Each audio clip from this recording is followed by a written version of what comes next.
नमस्कार मित्रों, मैं आपका ज्योतिष मित्र ओम बाबू शर्मा। आज एक विशेष विषय पर आपसे चर्चा करने जा रहा हूँ। मित्रों, बड़ा संशय रहता है लोगों के अंदर कि हमको हमारा जन्म समय नहीं पता है। कई लोग कहते हैं हमको हमारा स्थान, जन्म का स्थान नहीं पता है, या फिर किसी को जन्म की तारीख नहीं पता है। क्या करें ऐसे लोग? कैसे अपना भविष्य फल जाने? इसके लिए उनके मन में बहुत संशय रहता है। तो इस विषय में मैं आपको बहुत क्लियर बता दूं कि देखिए, जो भी हॉरोस्कोप का स्टडी होता है, जितने भी तरीके हॉरोस्कोप को देखने के, उसमें मुख्यतः 3 तरीके हमारे यहाँ आमतौर पर प्रचलित हैं। चाहे वो वैदिक ज्योतिष हो, या लाल किताब हो, केपी एस्ट्रोलॉजी हो, या भृगु नाड़ी नंदी ज्योतिष हो, लगभग सभी में यही चीजें देखी जाती हैं। जैसे चंद्र कुंडली देखी जाती है, आपकी राशि जिसको कहते हैं ना, तो आपकी राशि से देखी जाती है। जन्म के समय आपके जो नक्षत्र हैं वो क्या थे, यानी चंद्रमा आपके कहाँ गोचर कर रहे थे, कौन से नक्षत्र से गोचर कर रहे थे, उसके हिसाब से देखते हैं।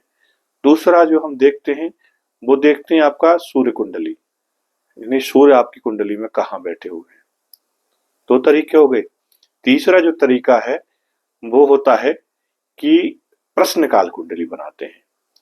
जिनके जन्म का समय या दिनांक किसी पता नहीं है, उसके लिए प्रश्न काल कुंडली बहुत अच्छा विकल्प है।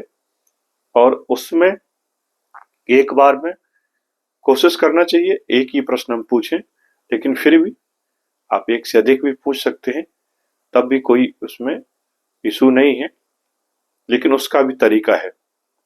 पहला प्रश्न जो हम देखते हैं वो चंद्रमा से देखते हैं। उस समय प्रश्नकर्ता का जो प्रश्न है, उस समय कौन सी लग्न उदय हो रही है, वो स्थिर लग्न है, या वो चर लग्न है, या द्विस्वभाव लग्न है। ठीक है। इसी प्रकार से चंद्रमा की पोजीशन देखी जाती है कि चंद्रमा कहाँ बैठे हुए हैं। उसी से तय होता है कि व्यक्ति किस तरह का प्रश्न लेकर आया है। जरूरी नहीं है कि वो आकर चर्चा करे तभी हमें पता चले। हमें चंद्रमा की पोजीशन देखकर भी ये पता चल जाता है कि सामने वाला अपने मन में क्या समस्या लेकर आया है, या फिर किस विषय से संबंधित प्रश्न करने आया है। इसके अलावा यदि एक से अधिक प्रश्न करना होते हैं तो फिर हम सूर्य की पोजीशन भी देखते हैं। तो ऐसे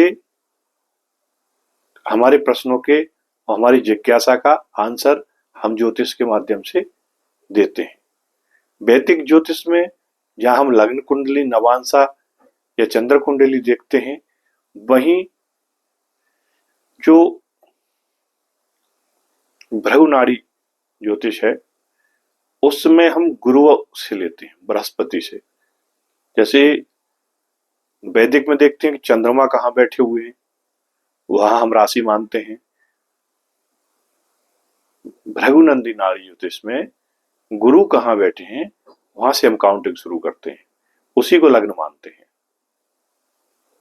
पहले भाव को लग्न नहीं मानते हैं, या गुरु बैठे हैं उसको लग्न मानकर और वहां से गणना करते हैं। और वो घड़ी की सुइयों की तरह उसमें बांटा गया है समय को। जैसे 5-5 मिनट में उन्होंने एक एक राशि को बांट दिया है, और 12-5-60 ऐसे 12 राशियों में 5-5 मिनट का समय बांट दिया है। तो आप किस समय उनके पास पहुंचे, क्या आपने प्रश्न किया, उस समय टाइम कितना हुआ है, उसके हिसाब से लग्न या आपकी राशि की गणना कर ली जाती है और आपका प्रेडिक्शन कर दिया जाता है। तो मूलतः जो आपके मन में प्रश्न रहता है कि हमको अपना जन्म समय नहीं पता है, हमको अपनी राशि नहीं पता है, हमको अपना स्थान नहीं पता है, तो हमारा हॉरोस्कोप हम कैसे पता करें, तो उसके लिए यही विधियां हैं। प्रश्नकाल कुंडली है, इस पर मैंने बृहद वीडियो भी बना रखी है। आप यदि मेरे चैनल में जाएंगे, ओम एस्ट्रोबर्ड के नाम से मेरा चैनल है, और उसमें यदि प्लेलिस्ट में जाएंगे तो प्लेलिस्ट में प्रश्नकाल कुंडली के ऊपर भी आपको वीडियो मिल जाएगी। एक और तरीका है, लोग जिसको हम अंक शास्त्र कहते हैं, न्यूमरोलॉजी के हिसाब से भी देखते हैं। न्यूमरोलॉजी पर भी मेरी वीडियो है, वो भी आप देख सकते हैं। वो भी एक तरीका है, मूलांक और भाग्यांक हम तय करते हैं अपने नाम के हिसाब से, अपने जन्म के समय के हिसाब से। फॉर एग्जाम्पल जैसे यदि बात करें हम कि मान लीजिए किसी का जन्म 22 तारीख को हुआ है, तो 22 का मतलब हो गया 2 और 2, इनको ऐड करेंगे तो 4 मूलांक आ जाएगा। और 4 जो मूलांक है वो राहु का होता है। तो ऐसा व्यक्ति क्या है कि राहु से प्रभावित होगा। इसी प्रकार से जैसे किसी का 12 तारीख का जन्म है, तो 2 और 1 मिला के हो गया 3। 3 जो मूलांक है ये गुरु का भी मूलांक है। तो यहाँ भी आप जो है उसको देखकर बहुत सारे उसके जो सिम्टम्स हैं वो गुरु से मिलेंगे। वो गंभीर होगा, ज्ञानी होगा, है ना, और डिसिप्लिन्ड होगा, उसका पढ़ने लिखने में उस व्यक्ति की रुचि होगी। इस तरह से सिम्टम्स हम मूलांक के आधार पर भी देखकर और प्रेडिक्शन करते हैं। तो ज्योतिष के ये कई सारे तरीके हैं देखने के, निर्भर करता है कि हमें किस पर विश्वास है या किस पर भरोसा है, या फिर हमारे नियर अबाउट कैसे विद्वान हैं जिनसे हमारा संपर्क है या कांटेक्ट हो रहा है। हम पर्सनल हॉरोस्कोप भी देखते हैं। यदि कोई अपने पर्सनल हॉरोस्कोप का स्टडी कराना चाहता है तो हमारे व्हाट्सएप नंबर पर संपर्क कर सकता है, और उसका एक निर्धारित शुल्क भी है। उसके आधार पर हम आपका हॉरोस्कोप भी देखते हैं। तो दोस्तों, यही एक सवाल था जिसका जवाब मुझे आपको देना था। उम्मीद करता हूँ आपके प्रश्न का उत्तर आपको मिल गया होगा।